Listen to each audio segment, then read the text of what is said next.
বাঁকুড়া জেলার প্রাচীন শহর হলো সোনামুখী। সোনামুখীর বুকে ছড়িয়ে আছে নানা ধরনের কালী পুজো। এর মধ্যে হটনগর হলো অন্যতম।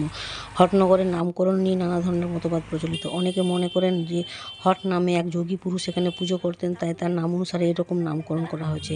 আবার অনেকে মনে করেন যে মা কালী হঠাৎ করে এই মন্দিরে আবির্ভূত হয়েছিলেন, সেই জন্য এরকম নামকরণ করা হয়েছে। হটনগরের মাহাত্ম্য নিয়ে জনপ্রিয় লোককথাটি হলো, যেখানে 450 বছর আগের এক বৃদ্ধার কাহিনী স্থানীয় লোকের মুখে মুখে ফেরে।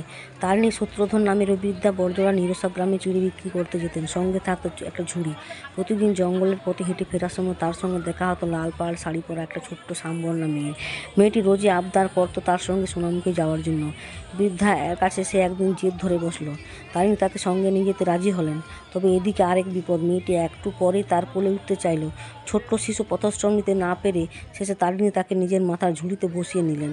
আর একটু দূরে গিয়ে খেয়াল হলো, মাথায় এই যে শুধু দেখছি দুখানি পাথর, মেয়েটি নেই। সেই রাতে বৃদ্ধা স্বপ্ন পান যে মেয়েটি মা কালী নিজে। দেবী তাকে পুজো করার জন্য নির্দেশ দেন। এবার আমরা যাচ্ছি থানাগোড়ার কালী দেখতে।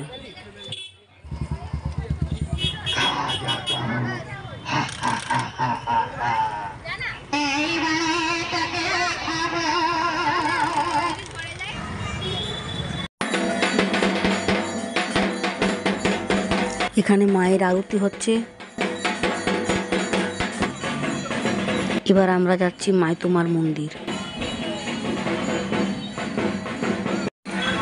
এখান থেকে শুরু হচ্ছে মাইতো কালীর গেটটা। সোনামুখীর মাইতো কালীর মাহাত্ম্য নিয়ে লোককথা হলো, অতীতে বর্গী আক্রমণের সময় এক বৃদ্ধ সেবায়েত কালী পুজোর আয়োজন করছিলেন।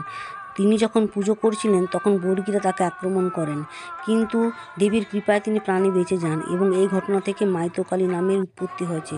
সোনামুখীকে কালীক্ষেত্র বলা কারণ অসংখ্য কালী পুজো এখানে হয় এবং তার মধ্যে মাইতো কালী হলো বিখ্যাত।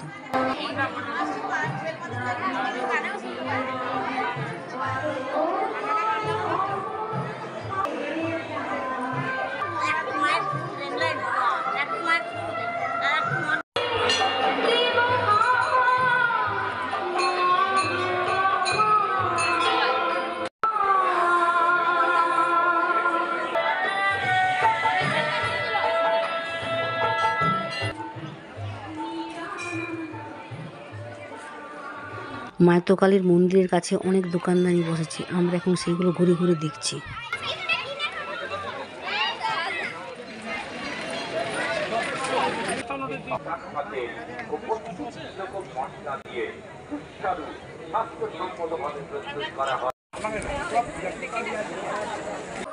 আমরা পাঁশকুড়ার চপ খেলাম, এবার যাচ্ছি নবমধ্যম কালী দেখতে।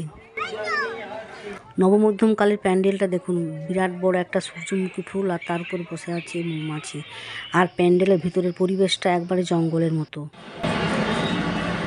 এই হলো আমাদের নবমধ্যম মা।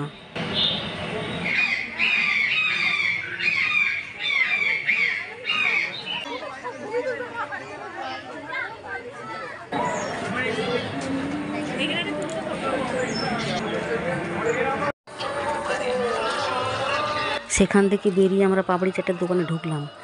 একটা ভিডিওতে অতগুলো ঠাকুর দেখানো সম্ভব নয়, তাই বন্ধুরা আপনারা অবশ্যই আমার সঙ্গে থাকবেন, আমি দ্বিতীয় পার্টটা নিয়ে আসছি।